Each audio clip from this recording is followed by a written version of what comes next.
আসসালামু আলাইকুম, সুপ্রিয় দর্শক মণ্ডলী। আপনারা দেখতে পাচ্ছেন বাংলাদেশে ইন্টারিম গভর্নমেন্ট রয়েছে। বাংলাদেশে একটি বিপ্লব হয়েছিল। এই বিপ্লবের মাধ্যমে ভারতীয় এজেন্ট আওয়ামী লীগ অপশক্তি পালাতে বাধ্য হয়েছে, তাদের পতন ঘটেছে চরমভাবে। তারা দিল্লিতে পালিয়ে গেছে। বাংলাদেশের নাগরিকদের বিজয় হয়েছে। ঠিক এই মুহূর্তে একটি ইন্টারিম গভর্নমেন্টও বাংলাদেশে রয়েছে, অন্তর্বর্তীকালীন সরকার, সেটাও তো জানেনি। তো সম্প্রতি আমরা লক্ষ্য করছি বাম রাম তথাকথিত সেকুলার তারা সামাজিক যোগাযোগ মাধ্যমে মিডিয়াতে বাংলাদেশ জামাত ইসলামের বিরুদ্ধে প্রোপাগান্ডায় লিপ্ত হয়েছে। বাংলাদেশ জামাত ইসলামী বাংলাদেশের সবচেয়ে প্রভাবশালী, সবচেয়ে শক্তিশালী একটি রাজনৈতিক প্ল্যাটফর্ম, ইসলামিক রাজনৈতিক সংগঠন। তার বিরুদ্ধে বাংলাদেশের এই বাম রাম তথাকথিত সেকুলাররা খেয়ে না খেয়ে উঠে পড়ে লেগেছে। তো যারা ইসলামকে সহ্য করতে পারে না, ইসলামের বাতি নিভিয়ে দিতে চায়, সারা জীবন যাদের যাদের বংশের কাজ থাকে কুফরি শক্তির সাথে, বাতিল শক্তির সাথে যাদের কাজ থাকে, যারা সবসময় ইসলামের বাতি নিভিয়ে দেওয়ার জন্য কাজ করে থাকে, তাদের সেই মিশন থাকে, যাদের কুফরি নিয়ম কানুন সেগুলো নিয়ে তারা ব্যস্ত থাকে, সেগুলো প্রতিষ্ঠিত করার জন্য তারা আজকে ইসলামিক রাজনৈতিক সংগঠন জামাত ইসলামের বিরুদ্ধে উঠে পড়ে লেগেছে। জামাত ইসলামের একজন আমির থাকেন, আমিরে জামাত। তিনি বিভিন্ন জায়গায় বক্তৃতা করছেন।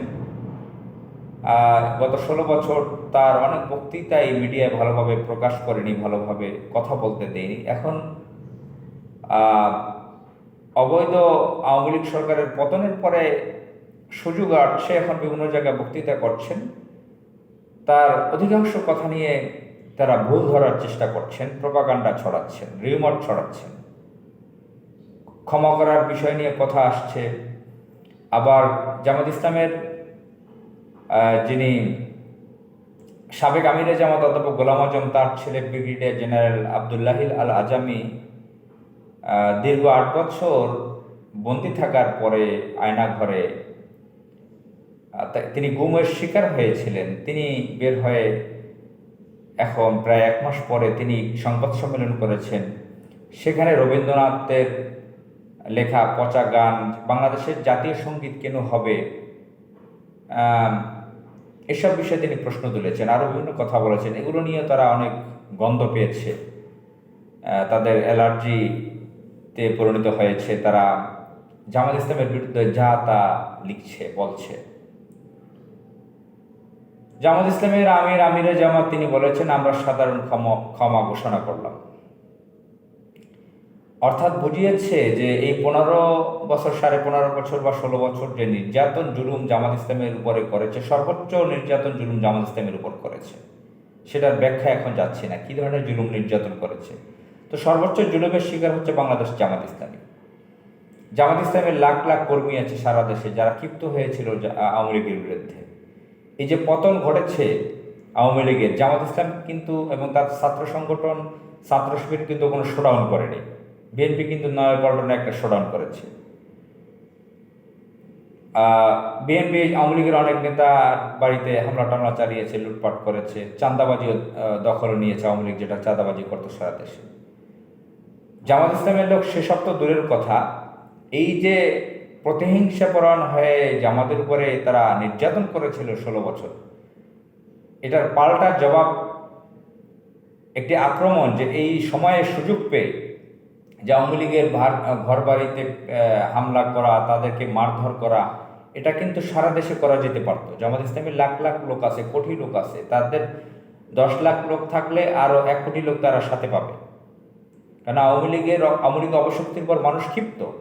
তো এই সব লোকজন নিয়ে সারা বাংলা আওয়ামী লীগের লোকজনের বাড়িঘর তার মঙ্গল গ্রহে নাই, বিদেশে তারা টাকা পাচার করে, কানাডা বেগমপাড়া করেছে, সেটা সত্য, সেটা তো আছে। বাংলাদেশে তো তাদের বাড়িঘর আছে, বাসা আছে, ব্যবসা প্রতিষ্ঠান আছে, অফিস আছে।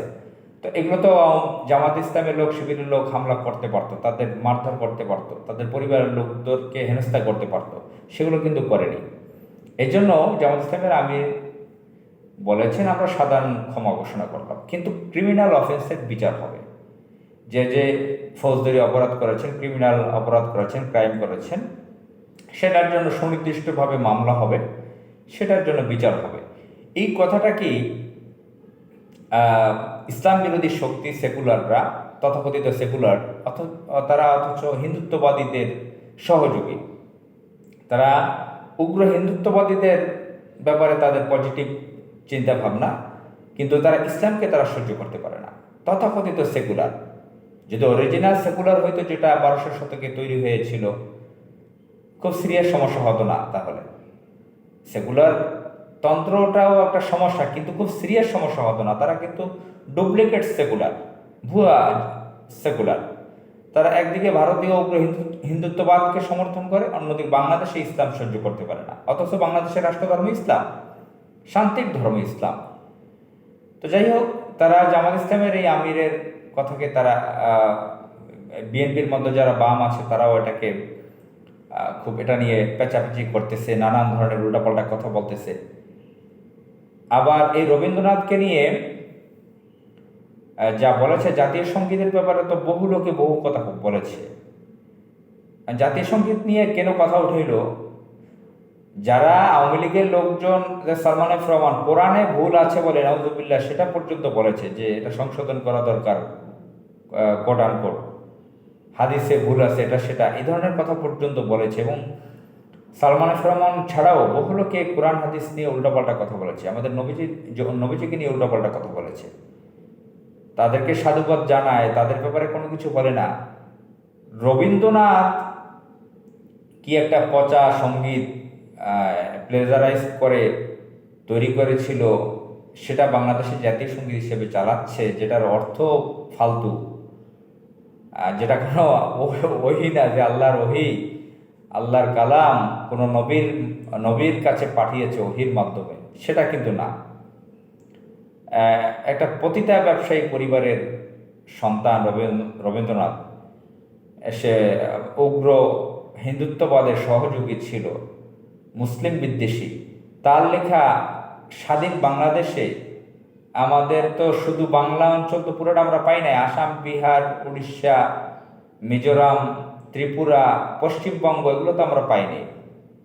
তো এখানে এই ধরনের পচা জাতীয় সঙ্গীত কেন চলবে, এটা নিয়ে তো শুধু আবদুল্লাহ আল আজামির কথা না, বহু লোকের এটা অবজেকশন আছে।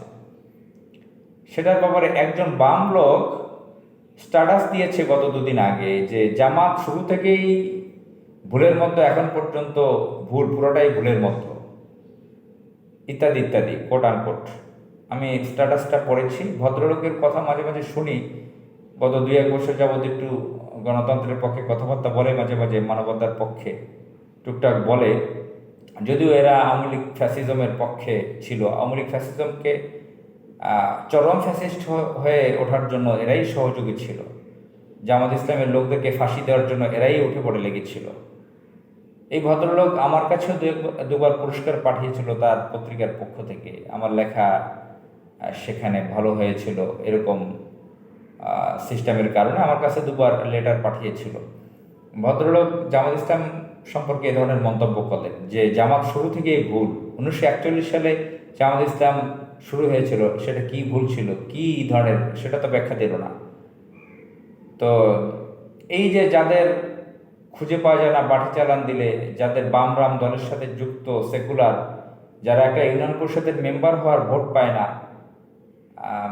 যে বাম রামরা এই ফ্যাসিস্ট আওয়ামী লীগকে ক্ষমতা রেখেছিল, তারা আজকে জামাত ইসলামের, আচ্ছা ভুল তো মানুষের হয়, জামাত ইসলামের লোক তো ফেরেশতা না, কিন্তু এভাবে তাদের পুরোটাই ভুল,